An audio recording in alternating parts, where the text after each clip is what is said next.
Welcome on in, everybody, to the All Access Football NFL Draft pregame show presented by Royal Retro's 2025 edition. We made it. 365 days of hard work, blood, sweat, and tears, all the years, our 23rd year, as a matter of fact, of independent NFL draft analysis. We'll be talking about our sponsored show, Royal Retros. As we go on throughout the show, you might see some throwback gear along the way. They are the king of the throwbacks, alternate football, UFL, throwback, CFL. Check them out. We got a promo code RIC25, I believe, is going to be the promo code, and you get 10% off. We'll talk more about that throughout the show. We're going to be here for the next 3 days, breaking it down, leading up to the draft. We're going to give you all the hype and analysis here today. Tomorrow, we'll be back to break down round one. We'll preview round two. We got all kinds of intel over on the website, over at allaccessfootball.com.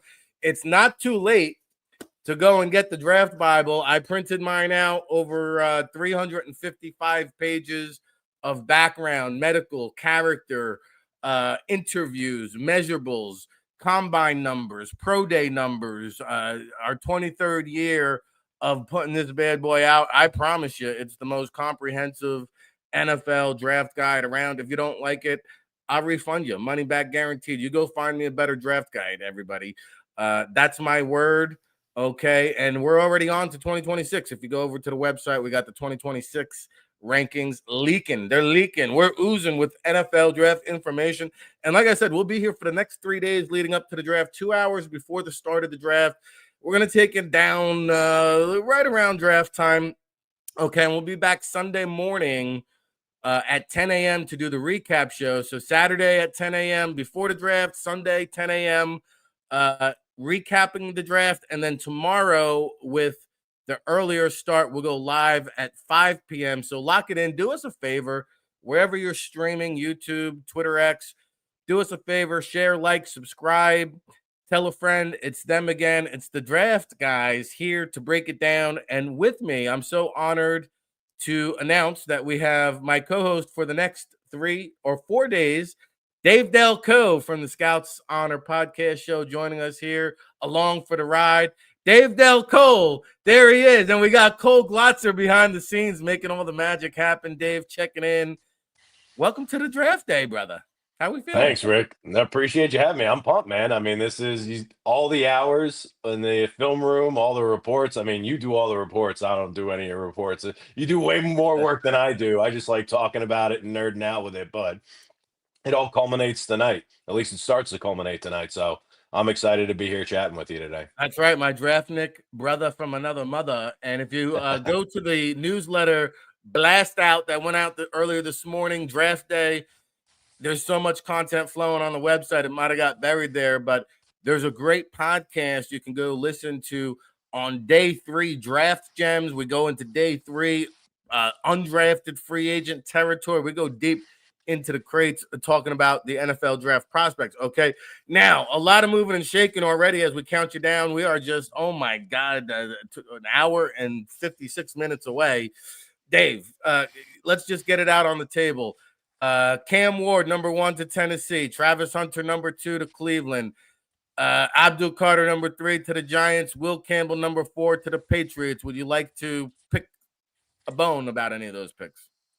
No, I think that's pretty much chalk. I mean, there's been a lot of talk today about potential trade up into the top 5. The Bears have been sort of the highlight team in that conversation. So it'll be interesting to see. I don't think that the Browns are going to move off of 2. I don't think the Giants are going to move off of 3. The Titans certainly aren't going to move off of 1. All those teams seem pretty content to take their guys. I could see the Patriots potentially making a move back, amassing more capital, particularly if they're able to stay in the top 10 with a Chicago. I heard something in the last hour that there's a trade already locked in with the Bears moving up with the Jaguars at 5 to go after the running back Genty, get ahead of the Raiders there. So I don't know if there's a little bait and switch. There was a rumor going around that the Jaguars wanted Genty, but that might have just been a way to tactfully get somebody up there to take them instead. So we'll see. It'll definitely kickstart around 4 to 5 range for sure. And then I expect a lot of trades tonight, but we'll be along for the ride for sure. It's going to be fast. It's going to be furious. And Ryan Poles, it wouldn't be the first time that he's gotten fleeced in some draft day trades. I think maybe still trying to lure them in. But let's talk about Ashton Genty for a second, because Sure. usually, Dave, it's the quarterbacks that teams are trying to trade up or move up towards the front end of the draft. Surprisingly, we got a running back that Yep. teams are kind of clamoring for, dare I say. Saquon Barkley, I believe it was the 2018 NFL draft, went, was it number 2 overall, Dave? Yep. Number Number 2 overall. so we haven't had a quarterback this hyped up since Saquon Barkley, who's coming off that Super Bowl victory. Ashton Genty, is it? Everybody had assumed it was going to be the Raiders at 6. Then you heard, oh, whoops, wait, he's not going to slide past the Jaguars at 5. Or will it be the Bears who trade? Will it be the Cowboys who trade up from 12? Will there be a dark horse team? Where do you see the Ashton Genty sweepstakes landing? So first off, I don't understand the desire to deploy additional draft capital to move up for Ashton Genty in a class that is pretty much widely considered to be one of the strongest running back classes we've seen in recent memory. I think the kid is a good runner, but I question the level of competition at Boise State, and even more so the tread on the tires. I mean, the volume that this guy's had to handle throughout his entire life. He started playing football at a very young age, and he has been a bell cow for a long, long time. And to invest that level of draft capital in a running back that, how much tread is left on those tires is very concerning to me. Wouldn't put it past the Chicago Bears to do something like that, as you're alluding to there, Rick. But I think that Genty is definitely going to go in the top 10. Seems by all accounts that he's going to go in the top 5. And that'll certainly be interesting to see how some of those other folks start to cascade down the boards thereafter. But I thought that he was more of like in the 10 to 15 range when we got into this thing initially. And now all of a sudden he's catapulting up because it sounds like he's set himself apart from the pack quite a bit. Does it bother you, Dave, that he was a tractor stuck in mud against that Penn State defense? Like he ran wild through the Mountain West, and then he faced a real defense that actually had some Sunday players on it. And that 7.3 average dipped down to 3.3 against Penn State. Does it bother you at all? Yeah, and I think if he goes to the Bears, if he goes to the Jaguars, if he goes to the Raiders, none of those are going to be offenses that are set up for him to be wildly successful. He's going to face a lot more adversity in those offenses by comparison to what a lot of people are anticipating that he's going to face in general, or what he might have faced for the majority of his college stint. So, yeah, I'm very concerned. I certainly wouldn't want to take him in the top 10 if I were a GM, but that's just me. I think he's going to ultimately land with Chicago. I think the Bears have a deal in place. Like you said, I heard the same Yep. thing. And you know what? I don't fault him for the logic, because hey, we got Caleb Williams, hey, Ashton Jesse, hey, Roma Dunze. It's our, three-headed monster. But at the same time, I'm with you. Like, I would not give up extra draft equity to move up and select the running back. Call me crazy, but Omarion Hampton with his upright running style gives me a little bit of Eddie George flavor, can catch the ball out of the backfield. I mean, he's a really good looking running back. I wonder where that leaves Omarion Hampton. Is he someone who could slide or move up? We talk about teams that need the running back, the Bears, the Cowboys. I actually think he'd be a great fit with the Denver Broncos and Bo Nix, alleviate some of the pressure off of him. Where does Omarion Hampton ultimately figure in this equation?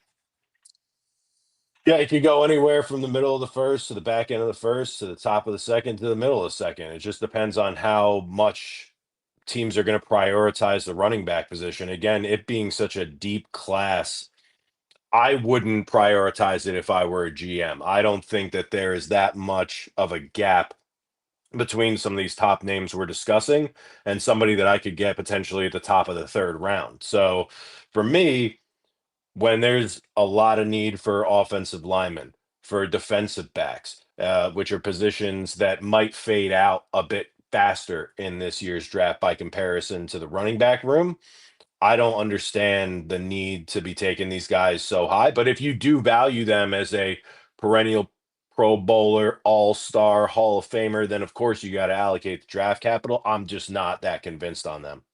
All right, we shall see. The running back dilemma. A lot of running backs made an impact in free agency. Derrick Henry, Jacobs, we mentioned Barkley. Will that have a trickle down effect in the draft? Just one of the many storylines. Okay, Rick Serritella, Dave Delco on the All Access Football pregame show presented by Royal Retros, the king of throwback, here on this Thursday, April 24th.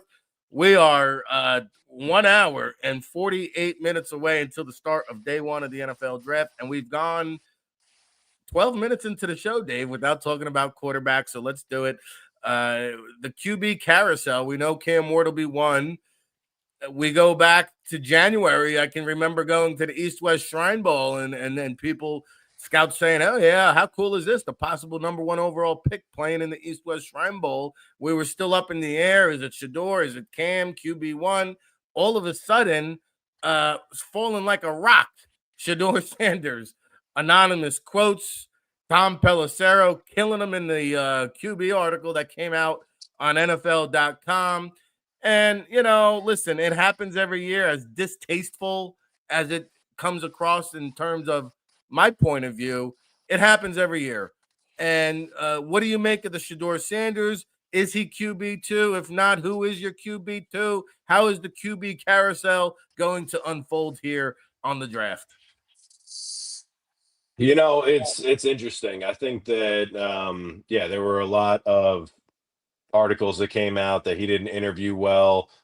He's not humble, all those sorts of things. I can appreciate in a larger market like New York where that's valuable because you have to handle the fan base and the media and all those sorts of things. But I have never been in love with this draft class. And in terms of, where does he go?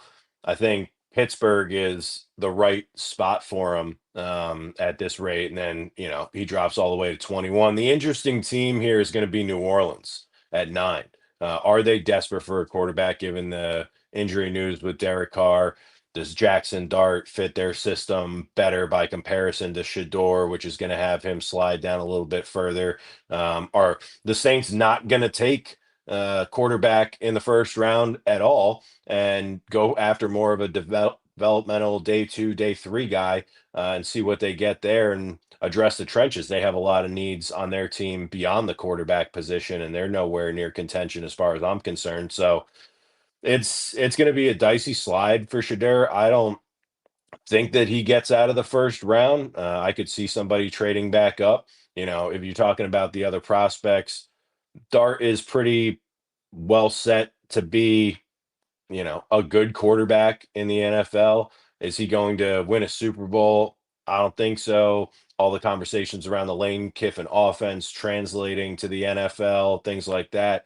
My whole thing with Jackson Dart is he played on a team that had an incredible defense that I think inflated his statistics because he was playing against tired defenses because they kept going back on the field and playing him more and more in every game. And if you look at the point spreads in those games, it's normally some sort of a blowout, which also at a certain point, those teams are going to start to give up. Those defenses are going to start to give up, and those plays are going to look a lot easier and inflate his stat column. So, there's a lot of hype around Jackson Dart going to the Giants. Giants trading back in for him.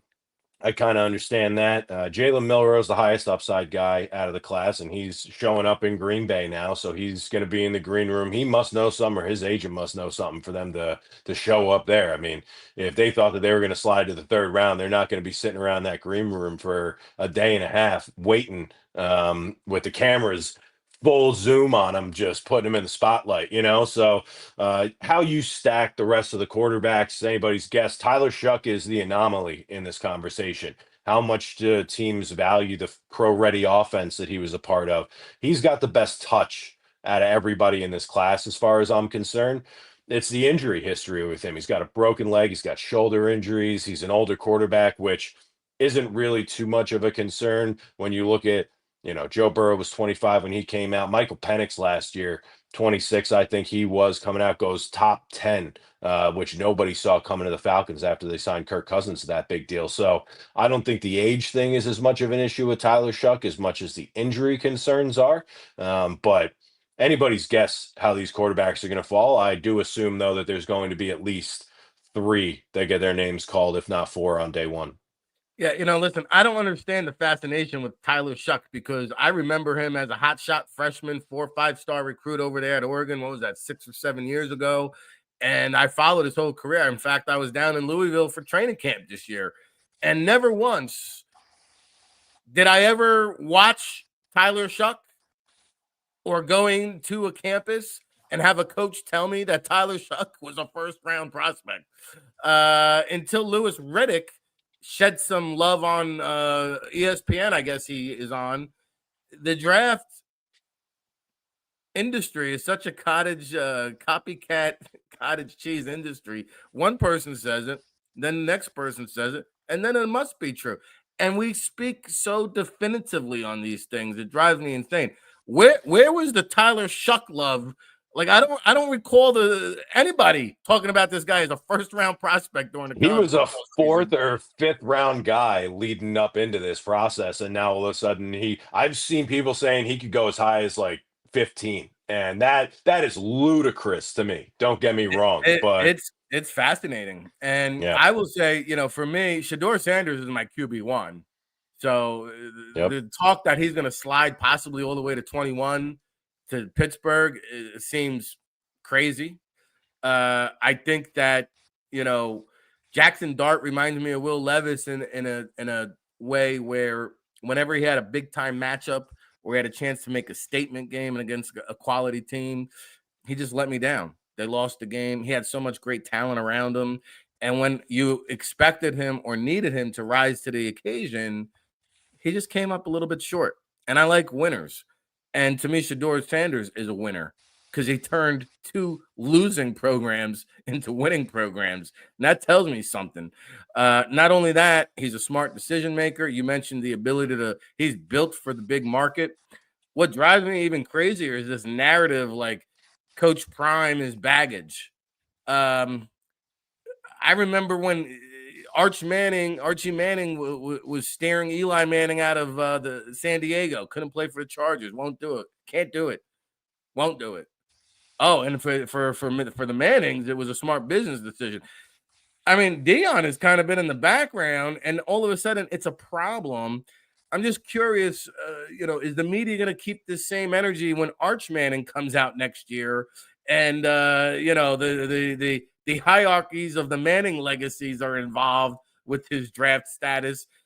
I just never see. I can't understand the venom and the hatred and the vitriol that's been reserved for Shador Sanders. I don't know, but I mean, I hey, think the media overhypes a lot of that. Like a lot of that has come in the last month, which is smokescreen central. So whether agents are doing that on purpose to try to get his draft stock to plummet, or teams are trying to get stuff out there to get his draft stock to plummet so that they can trade back into the first and get him, or if the Steelers really want him, get him at 21.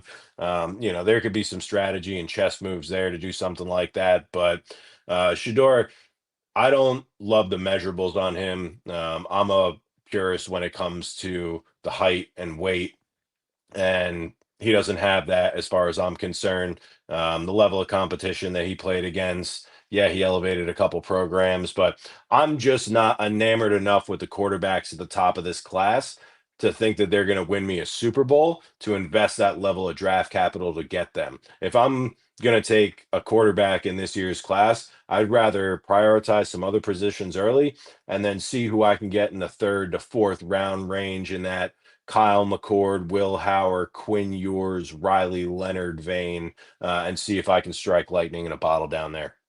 or would you be interested in a one Kirk Cousins, who, according to Might waive reports, the trade clause. yeah. So, Pelissero's out in front with this. Yesterday, he reported Kirk Cousins was going to be willing to waive his no trade clause after the first day of the draft because he didn't want to be caught in another Michael Penix situation where he's just another babysitter again.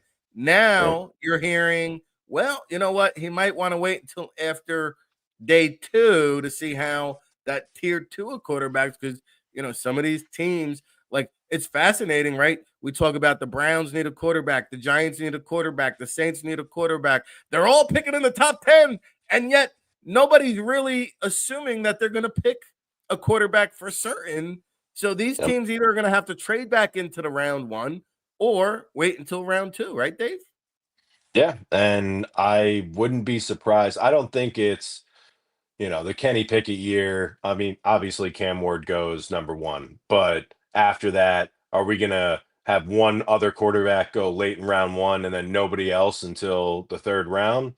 I don't necessarily see that. I think that Milrow is definitely going to be an interesting one there. I think one of like the McCord Howard camp could go earlier than people are anticipating, or yours even could go earlier than people are anticipating. So I think that there's not going to be an initial run on those quarterbacks, but there is going to be a run at some point, and it's going to happen lickety split. So whether that is the second or third round, I think that's going to be the sweet spot where you're going to have to take those guys, particularly if you're more desperate.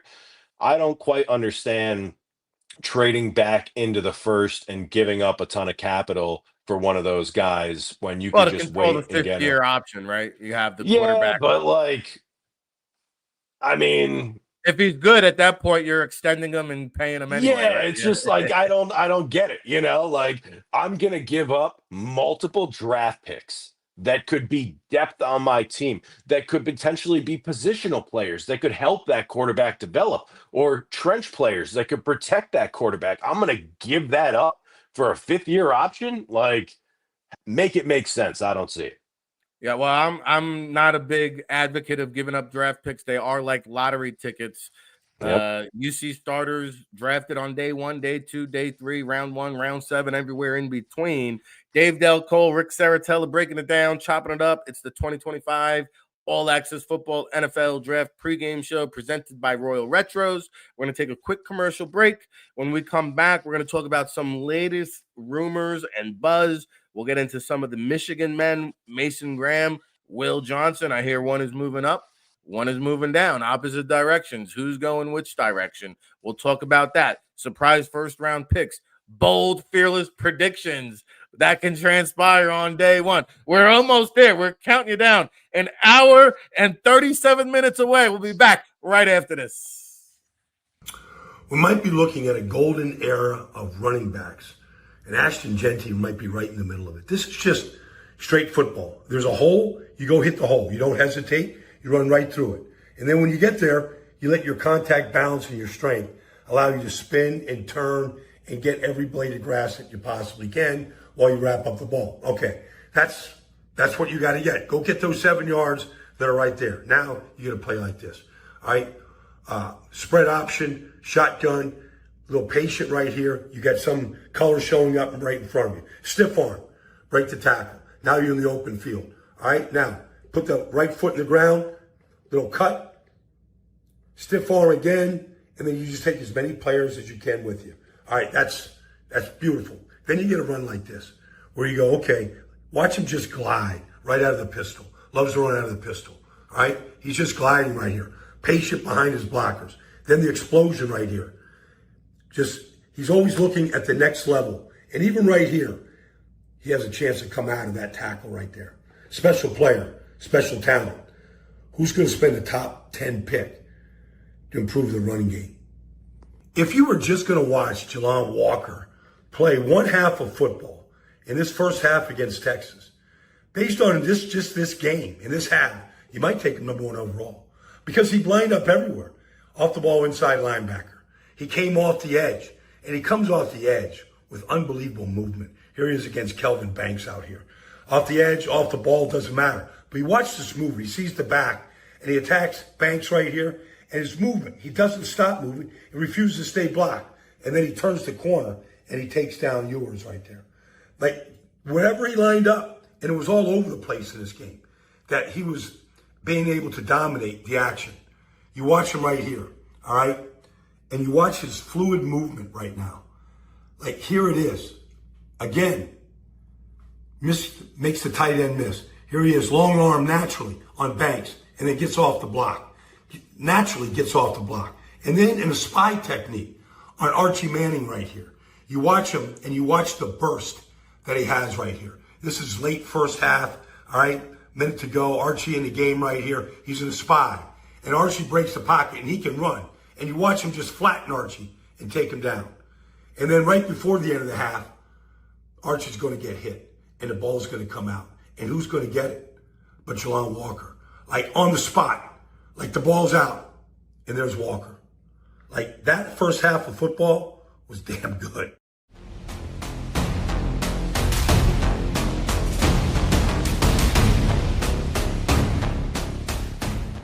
Back at it again. All right, seeing a place to be. Rick Serritella telling it like it is when it comes to the NFL draft. Since 2002, it's what we do, celebrating 23 years of independent NFL draft analysis. And you can go over to allaccessfootball.com and get your copy of the NFL Draft Bible right now. 355 pages when you print it all out.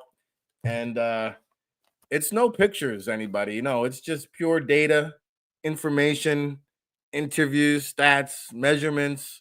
The most comprehensive thing you're going to find anywhere on the planet when it comes to the NFL draft. That's my personal guarantee, or your money back.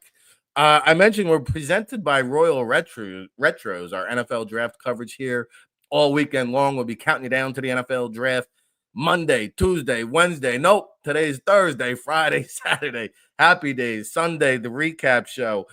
You see these beautiful hats? Go over to Royal Retros. I dropped the link over in the chat room. By the way, if you're on YouTube or Twitter X, can you do us a favor? Get us up in those algorithms. Hit like, share, subscribe. Tell a friend it's them again. The draft guys are here to talk. And with me, my co-host, part of the Scouts Honor podcast, and here with me today, Dave Delco. How we doing, Dave? Rocking and rolling, Rick. Just loving talking draft with you, man. With the countdown continues, we're almost there. Yeah, let's talk about it, because I remember when the college football season started, it wasn't Travis Hunter we were talking about, the Heisman hype and hoopla. It was Will Johnson out of Michigan, the lengthy, big play, All-American cornerback. We were talking about him and Mason Graham and who's going to be drafted higher. And now here we are come draft day. They've been kind of out of sight, out of mind, not working out. Questionable measurables. Or what do we make of these two Michigan men Wolverine prospects, Dave? Yeah, I mean, Mason Graham obviously being touted as the best defensive tackle in a loaded defensive tackle class, so that says enough about him already. Definitely. Short arms bother you? Do the short arms bother you? Not particularly, because he's an inside guy, and he's got the pass rush to him. If he was on the outside, it would concern me a little bit more if he's going up against the big body offensive tackles with the long arms, and he's got to play a little bit more with that. But his game, getting in there, he's pretty physical with his hands. I don't really, I wouldn't invest in Mason Graham because I like the running back position. I can get a ton of value on day 2, day 3. So I don't think it's necessary, like Genty, to go after somebody and deploy that level of capital. So you don't view him as a blue chip caliber prospect then? Red chip. Fair enough. Yeah. He's up there. He's a good player, good locker room guy. I think that he hasn't hit his ceiling. He's still got room to grow, all those sorts of things. But if we're talking Michigan defensive lineman, I like Kenneth Grant a hell of a lot more. I want that big body stuffer. I think that Grant has a higher ceiling by comparison to Graham. But yeah, Will Johnson, wouldn't be shocked if he fell out of the first round, which I know is going to be crazy to a lot of folks that are listening right now. I think the Michigan guy who's going to be climbing up boards and go earlier than anybody's anticipating is the tight end Colston Loveland. I expect Tyler Warren to go somewhere in the top 14, even potentially the top 10. Should go in the top 10 in my mind. Tyler Warren is my favorite prospect in this entire class. At a Penn State. Patriots, by the way, we didn't mention this about the Patriots. how Yep. they're going to bypass on the next Gronkowski and not get Drake May that weapon. It makes a lot of sense. And it's like, dude, I'm looking at the Patriots offensive line. They got all these Yep. tackles that play guard. Onowenu, Cole Strange, failed Yep. tackles who play guard. They got no true tackles. So we're going to get, again, the shortest armed 32.5-inch arm tackle. Does that bother you?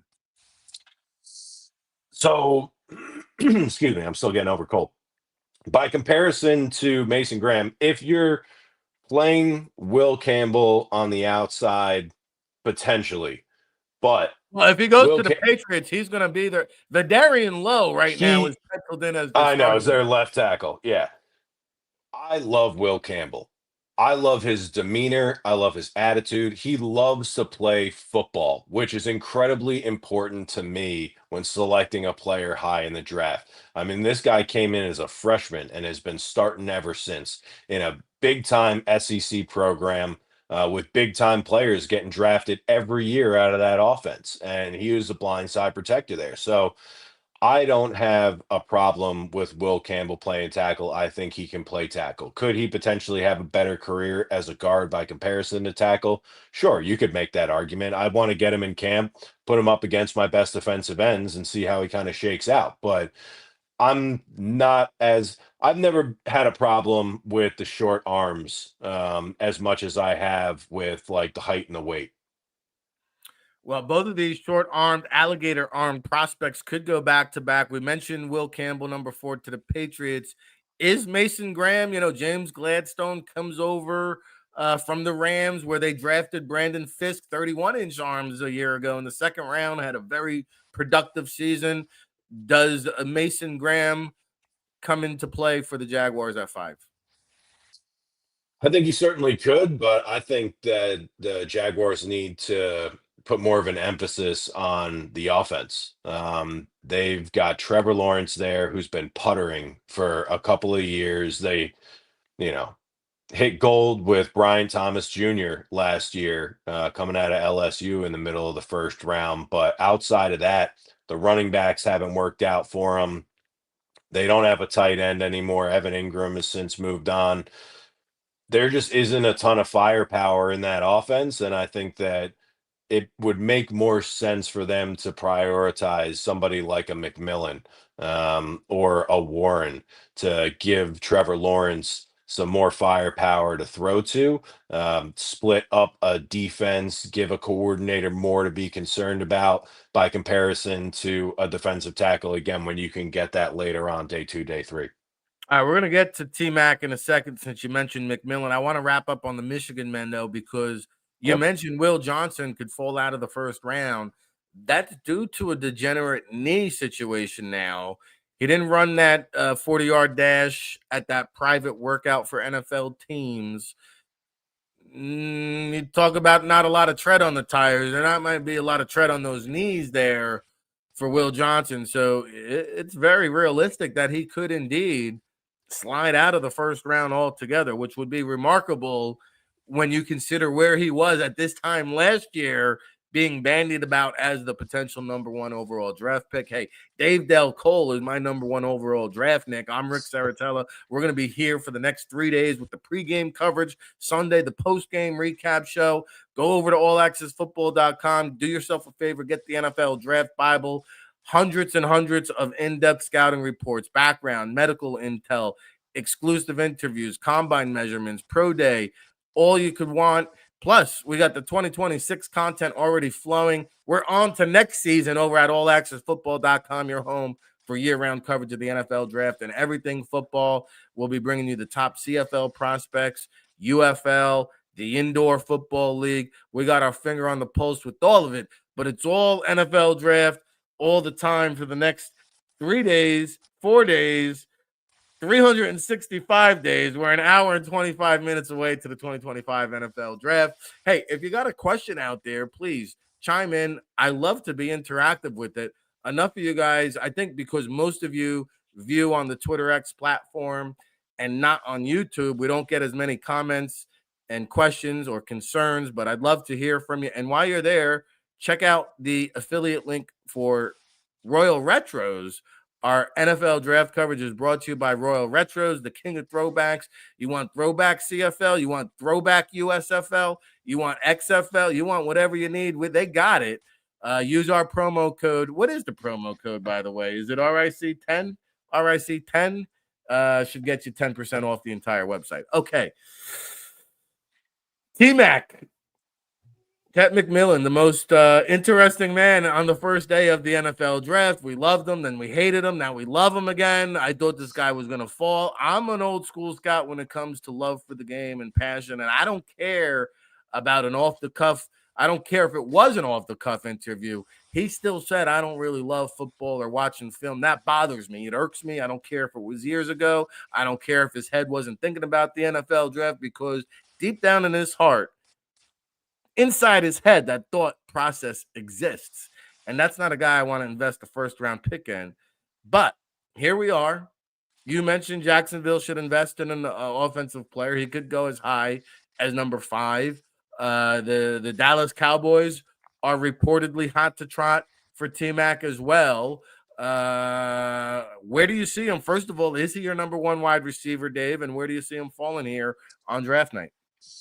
He is my number 1 wide receiver. The dedication does concern me. It kind of gives me the Anthony Richardson vibes, where you've got all the physical tools in the box to be an incredible NFL athlete. But if you don't care about the game, you don't put in the time, you don't study the tape, you don't work on your craft, then there's going to be a lot left to be desired. So, yeah, that certainly concerns me. But when you put on his tape, he is doing stuff at his size that you just do not see. I mean, the easy comp everybody made on him is Mike Evans, just because of the size and the frame that he's got. But some of the catches I see him making, even when he's just screwing around in practice, are closer to an Odell Beckham than they are to a Mike Evans. I mean, he's doing these crazy one hand through his legs. He's definitely a jump ball specialist. And for a lot of teams that lack the physicality of a big body guy with long arms and an incredible catch radius, he could certainly solve a lot of issues, particularly in the red zone. So for Jacksonville or for the Cowboys, where he would end up being a wide receiver 2, not a wide receiver 1, I think he's going to have a lot more of an impact earlier on, because, I mean, what better safety net than a guy like T-Mac to just be able to lob? I mean, he would have bailed Daniel Jones out of a lot of holes for the Giants. Yeah, but couldn't Jalen Hyatt? Wasn't he also a vertical guy? So he's a vertical. Jalen Hyatt is more a Will Fuller to me. Just run down the field, beat whoever he's got one-on-one, and then you expect a separation there enough with the speed aspect that he's going to be able to come down with it. Cedric Tillman was more of the big body physical guy in that Tennessee offense, who's with the Browns now, by comparison to Jalen Hyatt. But T-Mac is somebody that I think... T-Mac is not necessarily a physical guy. Like, I mean, call me crazy, I get Laquan Treadwell vibes. Like, these jump ball contested catch guys, raw route runners, scared to run the 40, questionable time speed, they don't seem to pan out at the next level. Call me crazy, but no, like, I could see it not working out. He's got incredible hands. I will give him that. And yes, he's not Calvin Johnson. Like, let's not get ahead of ourselves. He's not a big body physical wide receiver in that sort of a conversation, and I don't think he's Mike Evans either. So, yeah, when you're talking about potentially allocating a top 10 pick to him, is that really going to pan out for you by comparison to more of that 15 to 20 range? I mean, hell, we're talking about the Cowboys. CeeDee Lamb slid when he came out that year into the late teens or early 20s. I forget exactly where he went to the Cowboys there, but CeeDee Lamb was an incredible talent coming out of, I believe it was Oklahoma back then. So, where does T-Mac go? I could see him going as early as the top 10. I don't think he falls past like 20 on the extreme side of things, but there is a wide range of where he could end up going. It's a matter, again, of team needs, how much they prioritize a taller, end zone threat who, yeah, he might not be stretching the field on first and second down, but you need a tough third down, 10 yards or something like that, and you can hit him on a slant or a quick jump ball somewhere. Sure, like I think he can definitely amass some value in the league there or in the red zone. But is he going to be as dynamic as a CD Lamb or a Mike Evans? Probably not. Well, I think he goes to the Cowboys at 12. If not, Matthew Golden could be the second wide receiver off the board to the Cowboys. He wouldn't have to travel very far in state from the Longhorns. And then I could see Emeka Ibuka at number 20 to the Broncos, with Luther Burden maybe sliding to the top of round 2. That's how I forecast the wide receivers. Our good friend Neil Stratton from InsideTheLeague.com is in the chat room. Great to see you, Neil. By the way, there's a great show, if you're listening on YouTube, archived, that we had Neil on last week or 2 weeks ago with his new book, Value Picks. It's up here in the background somewhere, celebrating the 10-year anniversary of the 2016 NFL draft, the Laramie Tunsil draft, our JFK moment for Draftniks, Dave. We all remember where we were with the Laramie Tunsil incident, but our good friend Neil Stratton, Value Picks, now available on Amazon.com. Go check it out. He's got a trilogy of draft-related books and a double dip of questions for us. And it's almost like he got a sneak peek at our rundown, because I wanted to talk about maybe what some people might consider the unexpected run of offensive tackles, because we talked about Will Campbell at 4. Suddenly, Kelvin Banks out of Texas is the odds-on favorite to be the number 6 pick for the Las Vegas Raiders. There's a very good chance our man Membo goes number 7 to the Jets. Like, I think, just like quarterbacks in years past, offensive tackles always get pushed up the board. And I'll give you one dark horse guy who could now be closer to, I had him like in the top 20 to top 30 range. He could actually be closer to the top 10 to 15 range. And that's Gray Zabel out of North Dakota State, who played offensive tackle for the Bison, probably projects as an interior. Connerly out of Oregon, Josh Connerly, is another name who I've heard as high as number 9 to the Saints, because that's the second question, is where do the Saints go at number 9? But let's tackle the offensive tackle question, Dave. How many tackles in the top 10? How many tackles in round 1? I think you could see as many as 3 in the top 10. And if there was any position I would forecast being the position where there's going to be a run in the first round, it's going to be offensive tackle, because there isn't enough depth in the class. Ariante Ursary is another guy that's going to be in that conversation. And I've heard that he could slip in to the bottom half of the first round. You got Josh Simmons and Donovan Jackson. If you want to, he played pretty well at the tackle position. So there are a lot of, and I'm looking at the Texans. The Texans just traded Tunsil, who we mentioned. Simmons would look damn good in Houston. There's a lot of needs for offensive tackles, and it's not an incredibly deep class when you're talking about instant impact players. There are some good folks back half of day 2, on day 3, that you could potentially look at as developmental guys that you might be able to strike on. But if you're desperate for a pass protector that you need to step in year 1 and make an impact, you're going to have to get them on day 1 or at the top of day 2. Otherwise, you're shit out of luck. So I think that there could certainly be an enormous run. The 2 positions I think that there could be runs on are offensive tackle and then cornerback, because similarly they run out of like the premium positions after those slides. So there's always a run on some position on the back half of the first round. This year, I certainly expect it to be offensive tackle. I tell you, Banks, Campbell, Membu, I think they're all top 10 bound. Yep. Josh Simmons and Connerly, I think, are locks for the first round. Even though I didn't have Connerly in my mock draft, I'm not a fan, but I think from what I'm hearing late, this guy is skyrocketing for some odd reason. So Zabel's got to be in there too. Yeah, I have Zabel. Zabel I have as a guard, but could a team view him as a tackle? I don't know. But true pure tackles, Banks, Campbell, Membo, Simmons, Connerly. I like Ursary is actually my number 4 rated guy. Yep. And for some odd reason, Anthony Belton from North Carolina State he gets no first round love, but man, this guy is going to outplay a lot of offensive tackles who go ahead of him. I can guarantee you that. How about the Saints at number 9? We mentioned the Jackson Dart possibility, him being a better fit for the Kellen Moore offense over Shador. So 2-part question with the Saints. Is it a quarterback? If so, would you pull the trigger on Dart or Sanders? If it's not a quarterback, where are they going?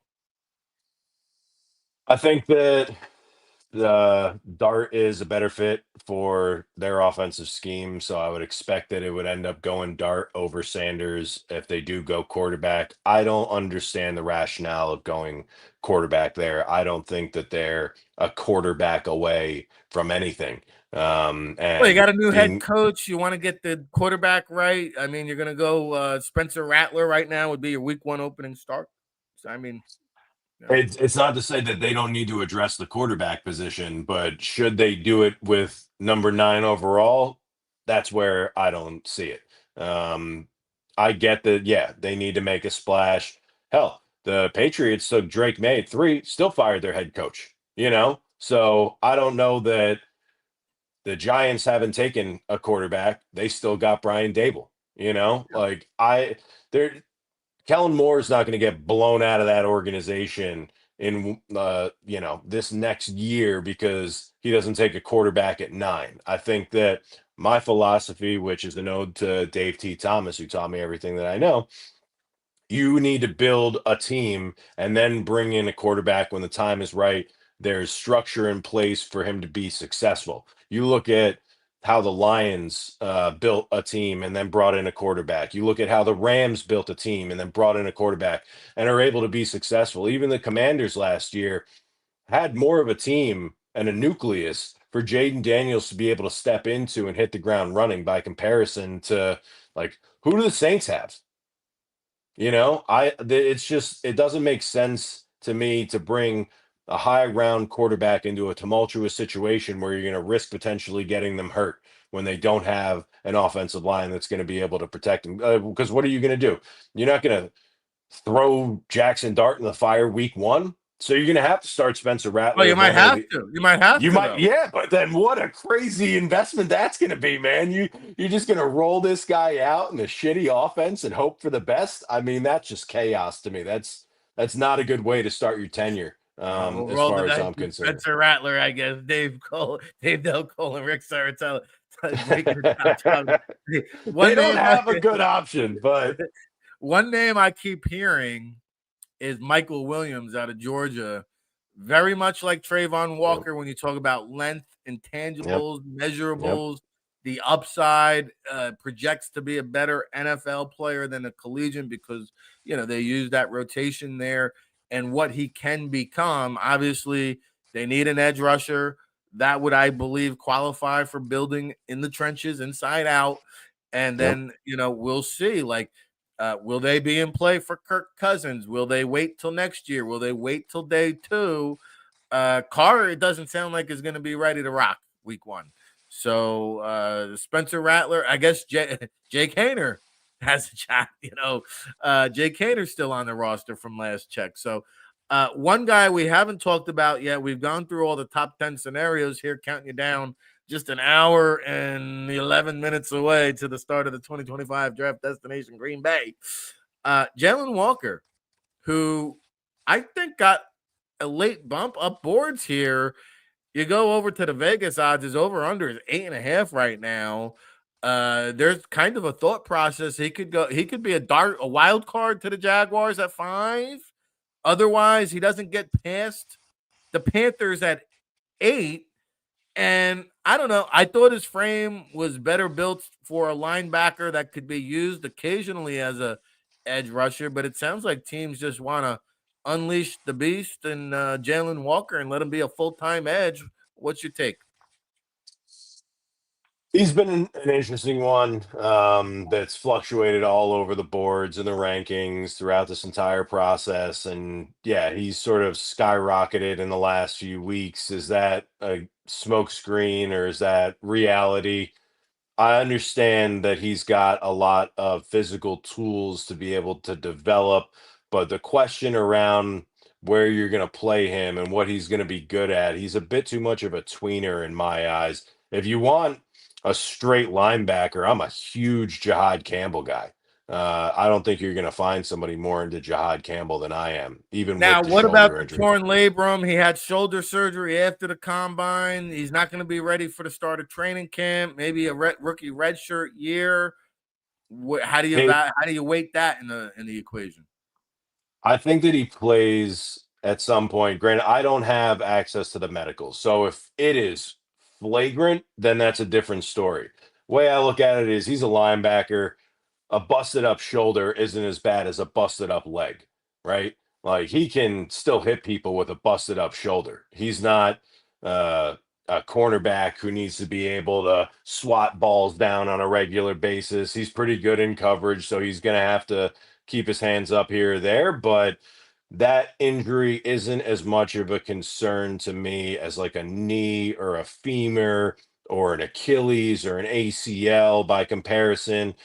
He's just the exact height, weight, speed, everything that I want in a linebacker. So if I want a true linebacker, even with that, assuming that it checks out and it's not going to be egregious in a way that he's going to be out for, I don't want to rush him because I need him for a long career. So you got to temper the expectations there. But I think if you want a true linebacker, I'd like him more than Walker. Walker might have more upside, like Mykel Williams. Mykel Williams could be the best pass rusher in this class, and that's including the likes of an Abdul Carter. But Agree. Yeah. the Georgia guys are more raw, and it's one of those things where you got to roll it. I mean, there are plenty of Georgia guys. We've talked about it previously, day 2, day 3, because they use so many guys in a rotation that you don't know what you're going to get out of these guys. But there is more tread left on the tires because they don't get used and abused in their collegiate systems. So I do like that aspect of them, but it's a real roll of the dice with any of those players, as far as I'm concerned. All right, let's talk about the New York Jets because that's one team we didn't spend a lot of time on. Number 7, I'm a fan of Tyler Warren now. He's my number 3 overall player in the draft. I think it makes too much dang sense, but there's a strong belief that our man Membo is going to be I understand the logic. You want to complete that offensive line that's been a work in process. Is it between those two guys? Is there a dark horse candidate there for the Jets? What direction do they go, Dave? I think they've got to go offensive line. I mean, you signed Justin Fields, and one of his historic issues is that he hasn't had incredible lines to protect for him, which has created a lot of chaos for his game. And if you are trying to invest in him as your franchise quarterback, whether it's short term, long term, however it ends up shaking out, you got to give him the best opportunity.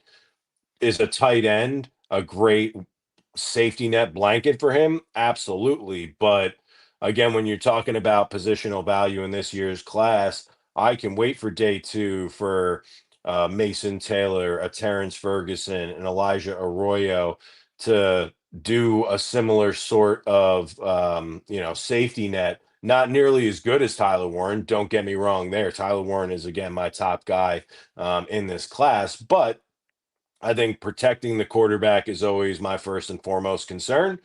The Jets have had a porous offensive line for far too long, and if you can lock in a franchise starting tackle, you should go that route for sure. Yeah, I'm a little bit conflicted here because I like blue chip talent. I think Tyler Warren classifies as that, and I'm a big best player available type of philosopher here. I get my KRS-One on, but what bothers me about Membo is he's such a finesse player, and nobody was even talking about him as even as a first round pick. Never mind the top 10 talent before that combine, where all this athleticism, Mike Mamula-esque, styled. I don't know. Like when I watch him on film, this guy climbs to the second level. I said it once, I've said a million times. He has an opportunity to pummel his opponent and just pulverize them and crush them and demoralize them. And he just bypasses the hit altogether. Like he's allergic to contact. Like I am not investing a 7th overall selection in Armand Membu just because I need a tackle. No way. I'm not Mike necessarily Singletary, saying do up Membu. the Mike Singletary. Can't do it. Won't do it because Campbell and Banks are probably going to be off the board, though. Maybe, maybe not. You don't know. If They are. the first, Let's say they are. If they are. If they are, then yeah, I agree with you. I'd go Tyler Warren there. But all right. We made a believer. We made a believer out of James. Dude, I would take Tyler Warren for the Giants at 3. I like it. I love Tyler Warren. I'd love to pair him with Theo Johnson, get the two of them back together, get the Penn State boys in the same How about room number again. 10? How about pairing him with a Sam Laporta at 10? At 10, the Sam Chicago. Laporta. Nah, Cole Kmet. Cole Kmet, I mean. Kmet. Yeah. So they're both big tree trunk tight ends. Yeah, no, you're good. Tyler Warren. What about that combination? I like Cole Kmet. I don't understand why they haven't utilized him more in their offensive game plans. But yes, if you want to go 12 personnel and you don't think that Cole Kmet can be that athletic, do everything tight end for you, then great. You have him sneaking around because defensive coordinators need to prioritize Tyler Warren, who I don't think people also realize this man can do everything. He's running the Wildcat as a quarterback. He's playing running back. He's playing tight end. He's making one-handed catches. I haven't seen a freak show athlete like Tyler Warren, and I can't tell you how long, which is why I'm so high on him in this class. So former high school quarterback. Understands how to run an offense, understands how to read a defense. Can run the tush push, exactly. And I mean, Penn State utilized him in a variety of packages. He's very versatile, all around blue chip guy. Great for your locker room, great for your offense. They can't say enough good things about this kid. So yeah, if you're talking BPA, he's eons ahead of Armand Membu in my eyes. But if the likes of Chicago trades up with the Patriots at 4 and takes a Genti, and then, it starts to cascade. I could see a Campbell or a Banks available to the Jets there at 7. And then are one of those guys a better need fit by comparison, particularly when you can get that tight end second or third round? Like it always comes down to scheme fit and prioritization of a given position by a GM and a front office. So, I think that the offensive line is just such an egregious pain point for the Jets these days that their fans are clamoring for some sort of investment there, much like the Patriots. How many times are we going to have to shift these guys inside because they're letting us down in one way or the other on the outside, getting our quarterbacks killed? So it's a real consideration. But no, I mean, Tyler Warren is my top prospect in this draft. So if you're going BPA, then all day. If whoa, top prospect, number 1 overall. Whoa. Over everybody. Wow. Okay. There you have it. I thought the bold predictions were coming later on in the show, but he does have George the Animal Steel in him. More. Yeah. Well, listen, he's got George Animal Steel in him, that Tyler Warren. This is a full steel cage NFL draft extravaganza bonanza. You're tuned into the All Access Football 2025 NFL Draft pregame show presented by Royal Retros, the king of throwback. Check out our affiliate link in the chat room. Go there, use our promo code RIC10, RIC10, get 10% off the entire website. Go to allaccessfootball.com, get yourself a copy of the 2025 NFL Draft Bible. It's part of the All Access Football subscription experience. You'll also unlock all of our premium content, the Baldy breakdown film sessions. We've got the 2026 NFL Draft preview live on the website right now, along with our top 100, along with our team needs, along with our final mock draft. Don't go anywhere. We'll be back right after this. Dave Del Cole, Cole Glotzer behind the scenes, and Rick Serritella coming at you. Let's take a look at Will Campbell, 3-year starter at LSU, the left tackle. Got all the size you want, 6'6", 325, and great feet and great knee bend. Like you watch this right here, he feels the twist coming. Got his hand right on Alabama defensive tackle. Look at the knee bend. Natural knee bend. Natural. Flat back. You could put a piano on his back. Carry up a couple flights of stairs. Good start right there. But watch the consistent set from Will Campbell. Like he does not disappoint right here. Here you go. So Watch these feet, the feet and hands. Then, see, he's got the left hand jab. Now, people are saying, well, how long is his arms? But I see a consistent set right there, getting the long arm, but his knee bend and his anchor that he has drops him. All right? And he's always in good position. All right? It starts with his footwork. Here it is. Good knee bend. All right? Here comes Campbell on him. Campbell on Campbell. Now watch. Like the finish. All right? That's a good finish. You can watch play after play, game after game. The blowout loss at home to Alabama. Competing to the very end, to the very final play right here. Like alerting to the blitz on the outside. Here it is, hands inside, dropping the anchor. All right? In good shape right there.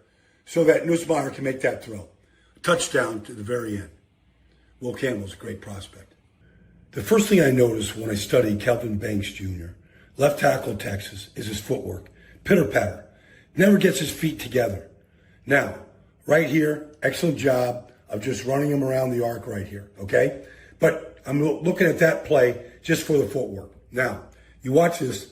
Watch his left arm get chopped down here, okay? That's what he's going to see in the NFL. You put your hands out there, they're going to get chopped. Now, what happens when that left arm gets chopped?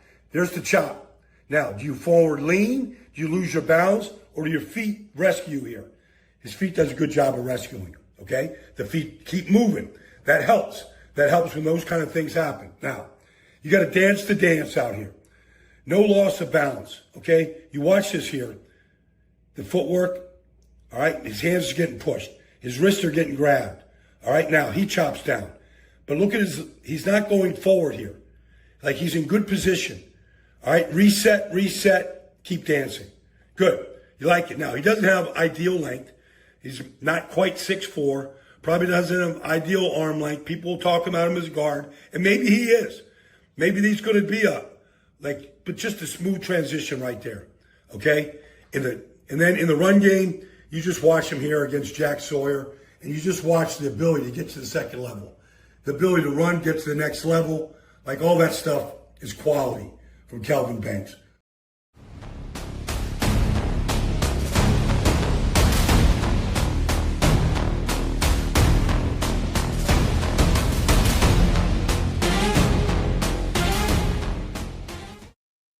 Back at it again. All right, seeing the place to be, Rick Serritella. Yeah.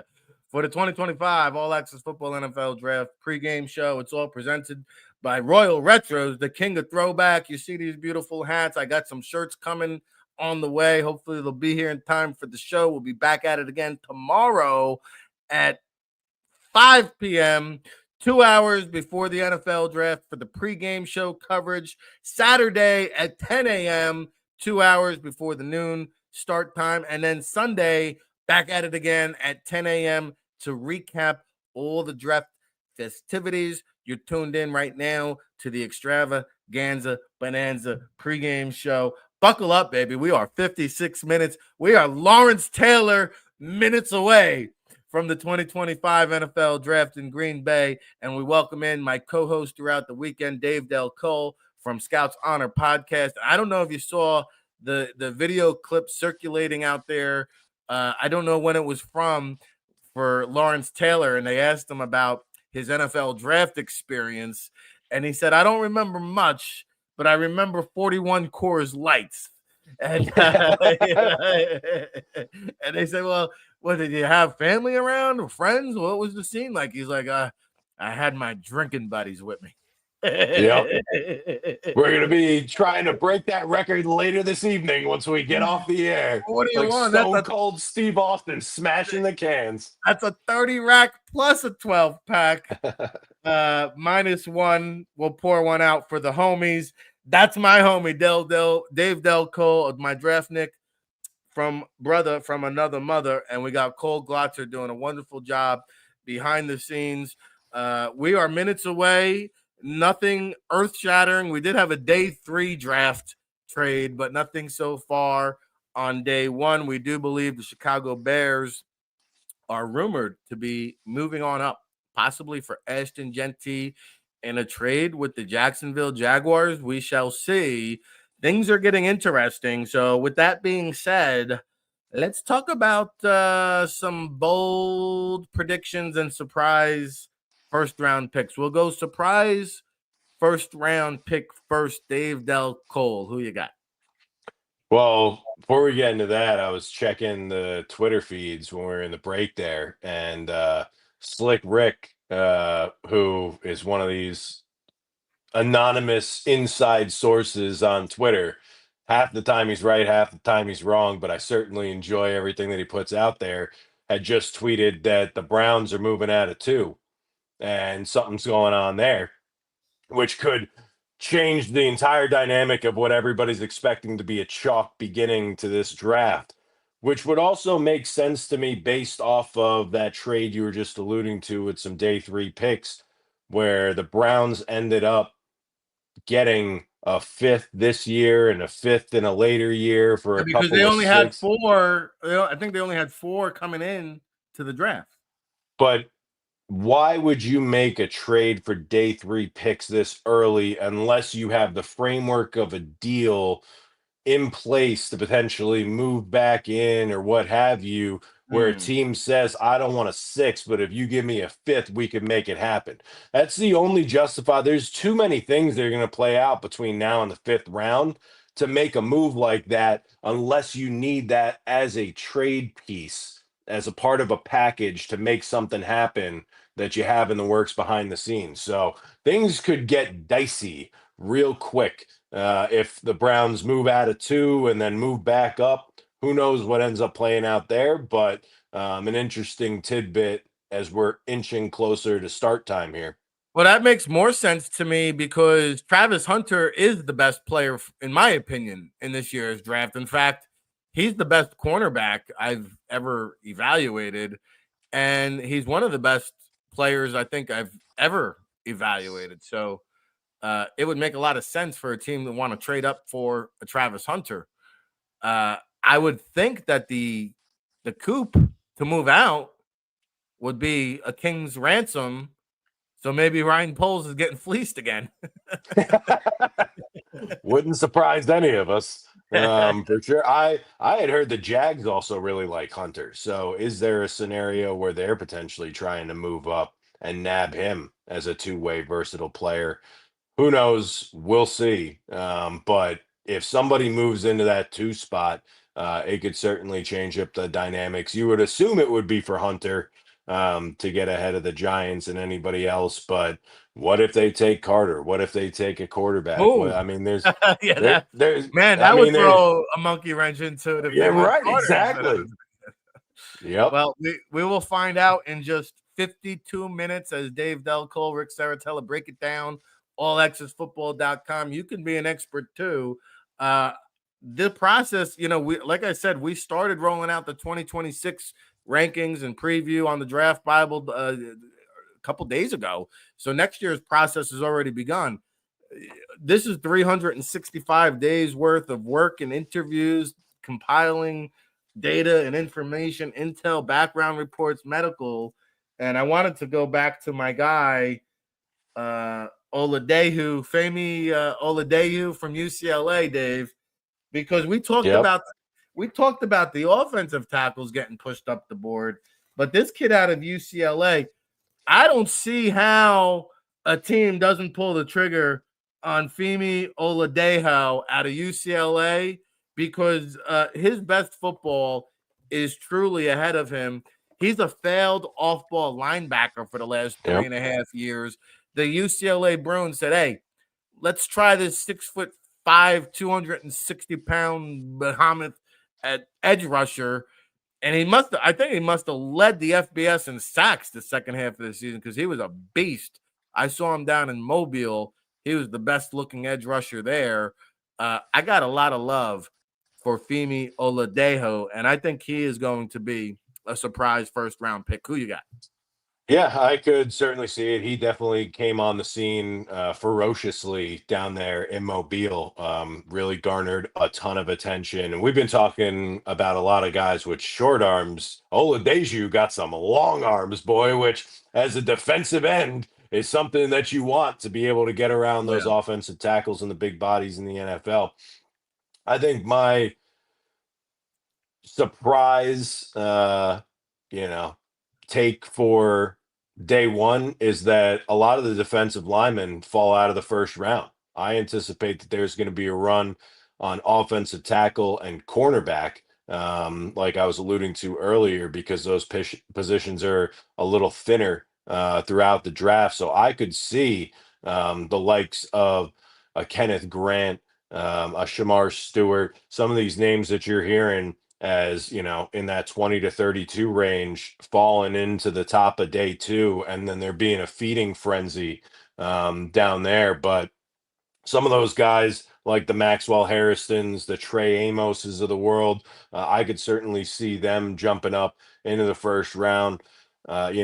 Donovan Ezaraku is a name that has picked up a ton of steam. Expect him to go potentially in the first round, unless what I'm saying of the defensive He lineman makes a lot of fall. sense to the Lions as a Aiden He Hutchinson. We don't does. know, right? I A like little that. a little undersized, but Right. hell of a That skill get off set to though, him. but he's got Yeah. 34.5-inch arms, right? He's Yep. only 6'2". Like, he lacks the height, but he's got the length. Yep.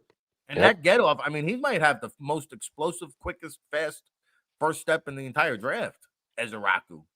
Yep. And I could see the likes of a Donovan Jackson going a lot higher. Most people have him pegged as like a top of the second round type of player, but you How saw the about Tyler versatility Booker? with him. Because I know the Eagles would love Tyler Booker. I think the Cardinals are looking at him halfway in but I can see the Eagles moving up if Tyler Booker gets past the Cardinals. I think that's a player, how he loves those SEC, Alabama, Georgia pedigree trench guys. I mean, it just makes sense. He would be an upgrade over Tyler Steen. You plug him and play him.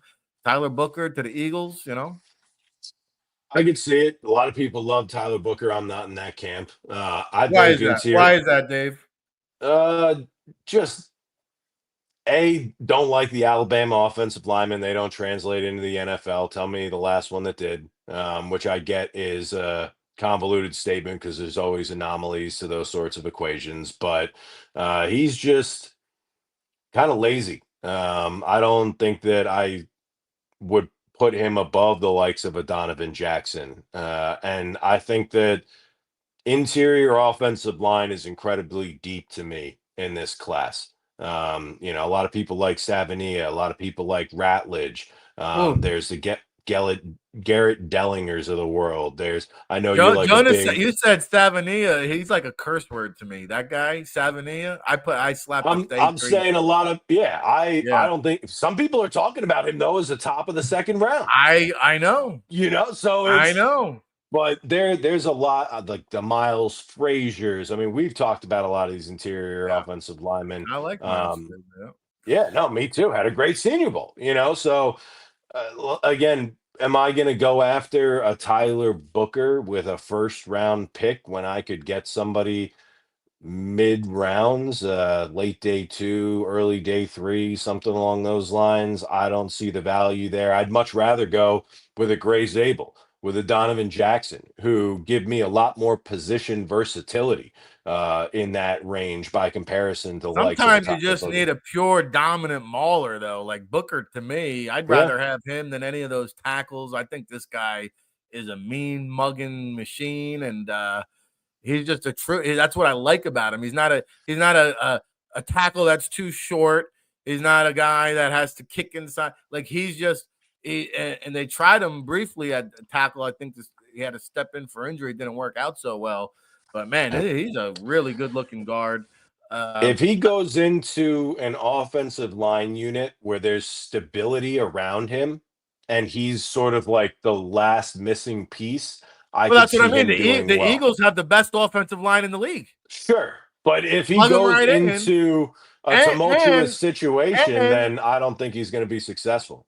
Philadelphia has 20 picks between this draft and next year's draft.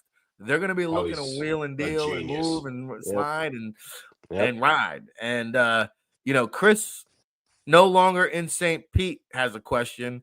And I get it. I've been plastered around social media talking about Shador Sanders, no one going number 3 to the Giants. That's what my heart tells me. That's what my gut would tell me. But my head is telling me it's going to be Abdul Carter just because that's what everybody else is assuming. And I talked to the Giants.com guys. By the way, I'm going to be on the Paul Dottino show tomorrow morning at 8:15 on YouTube. They tell me it's Carter. So I trust them because they know more than I do when it comes to the Giants. But if it was me, yeah, I'm taking Shedeur Sanders. Do I still think it's going to be Shedeur? No, but if somebody wins out in the current power struggle inside that facility, there's still a dark horse possibility. I would love to see it. I think it's such a mistake. A guy built for the limelight with an incredible talent. Joe Shane, 4 years on the job, has yet to draft a quarterback. Took him this long to figure out Daniel Jones wasn't one.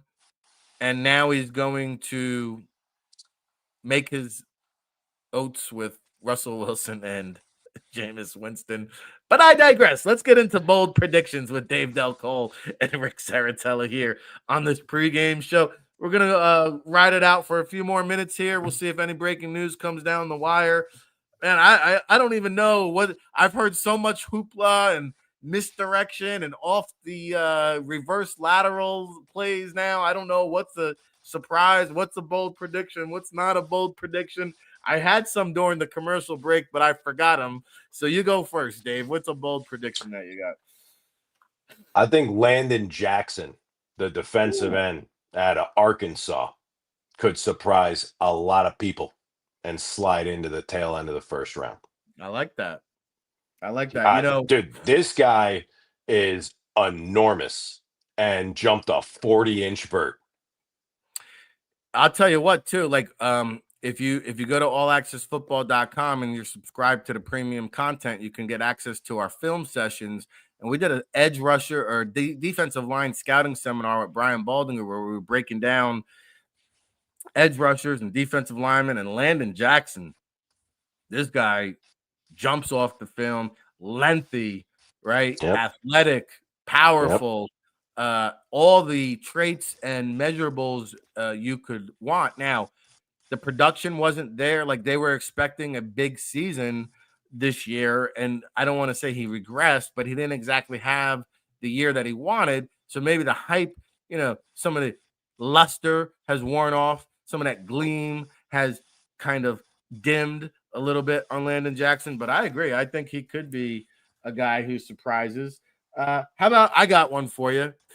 I'm not going to deviate from this because I truly believe it in my heart that Emeka Egbuka is the number one wide receiver in this year's draft, and I'm going to stick to my guns. I think that there's other organizations in the National Football League who feel the same way. Emeka Egbuka from wide receiver U, the Ohio State University. He's a great route runner. He's physical off of the line. He can gain yards after the catch. He can go up and nab the 50-50 jump ball. I don't know what's not to like about Emeka Egbuka, and I believe he's going to be the number one wide receiver off the board. Wow. That is certainly a bold prediction, Rick, but I can see it for sure. So we're doing good over here. You got another bold prediction, Dave Del Cole? Oh, man. Another bold prediction. I could see a third tight end sliding in somewhere. If we're talking really bold here, whether it ends up being Mason Taylor, Terrence Ferguson, Elijah Arroyo. I think that Warren and Loveland both go in the top 15, and then that tight end position sort of runs out of steam pretty quickly, and there could be a team that's desperate for one of those guys or has one of those guys ranked a lot higher than most, and somebody could sneak in and snipe one of them later on day one. All right, I got one more bold prediction for you. There are 2 future Pro Bowl safeties in this year's draft class. Okay. One of them is Malachi Starks. The other is my guy, the BB gun, Billy Bowman out of Oklahoma. He can come up in the box. He can jump the route. He can make interceptions. He can create turnovers. He can do a little bit of Eddie Jackson, a little bit of Bob Sanders at 5'9". You sprinkle it all on. Man, this guy's the whole package. Dave Del Cole, Wow. one of the most underrated players in the draft. Billy Bowman, my number 2 overall safety in this year's draft. Over Emmanuel. Interesting. Oh yeah. And how about this for a bold take? I don't even have Emmanuel in my first round mock. I don't see it. I put on the film. There's missed tackles everywhere. The athleticism certainly doesn't translate to the film when I pop it on. I think he's Obi Melifanu all over again. Oof, that would be rough. Could see it, though. All right, so here we are. We're 40 minutes away to the 2025 NFL Draft in Green Bay. We're going to be back at it again tomorrow. We're going to start our coverage at 5 p.m. Eastern, 2 hours before the start of the draft. For the next 2 days, we'll be back on Sunday with the recap show, Saturday and Sunday, 10 a.m. Tomorrow will be 5 p.m. Any parting shot for the people before we go? Dave Del Cole is going to be along for the whole ride. Scout Honors Podcast, Paul Crane, the late Dave T. Thomas, the legend, paving the way for people like us to be here today. Make sure you go check out the podcast. Like I said, in today's newsletter post on the allaccessfootball.com draft day post, I published I linked to our podcast that Dave and I did for day 3 draft gems. We get into some also priority free agent range guys, players who didn't even make the draft Bible. If you go over to the website, 355 jam-packed pages of in-depth scouting reports, background, medical, measurements, pro days, interviews, 2026 rankings. You need it. What you want, we got it. All right. Go to Royal Retros, visit the link in the chat room, use our promo code RIC10, get the 10% promo code for that. Our good friend inside the league, Neil Stratton, chimed in. Go check out his book on Amazon, Value Picks. What do you got here for the people, Dave?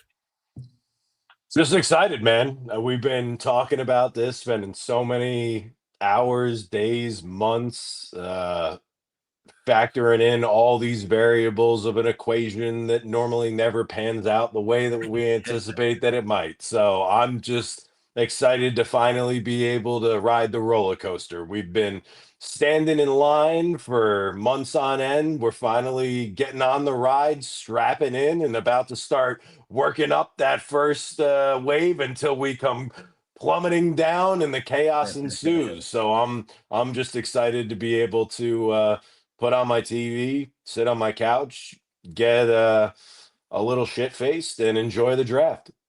Well, buckle up. It's going to be a double chin strap extravaganza bonanza. We're going to be here all weekend long. I will be posting some pics as much as I possibly can on the social media, mostly the Twitterverse on X at NFL Draft Bible, but I do try to sprinkle it around on the other social media platforms, TikTok and Facebook. We're out there streaming on YouTube. By the way, wherever you may be, can you tell a friend that it's them again? The Draftniks are here. Rick Serritella, Dave Del Cole. Can you do us a favor? Can you like, share, subscribe, spread the word? We'll be back at it again tomorrow. Great job out of our producer, Cole Glotzer, and we'll see you back at it again to break it all down and chop it up tomorrow, everybody. Thanks for watching.